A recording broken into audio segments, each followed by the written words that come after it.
இந்தோனேஷியாவுக்கு அரசுமுறை பயணமாக சென்றுள்ள இந்திய பிரதமர் மோடியை அந்நாட்டு அதிபர் பிரபாவோ சுபியாண்டோ ஜகார்த்தா விமான நிலையத்திற்கே சென்று வரவேற்றார்.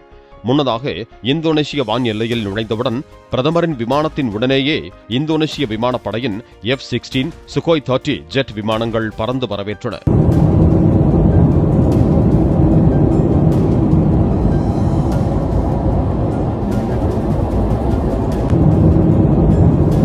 இந்தோனேஷிய அதிபருடனான சந்திப்பின் போது கடல்சார் பாதுகாப்பு, வர்த்தகம், எரிசக்தி மற்றும் பாதுகாப்பு துறையில் ஒத்துழைப்பு உள்ளிட்ட பல்வேறு துறைகளில் இருதரப்பு உறவை வலுப்படுத்துவது குறித்து பிரதமர் ஆலோசிப்பார் என எதிர்பார்க்கப்படுகிறது. தொடர்ந்து இந்திய வம்சாவளியினரை சந்திக்கும் பிரதமர் மோடி பழமையான பரம்பாணன் கோவிலையும் பார்வையிட இருக்கிறார்.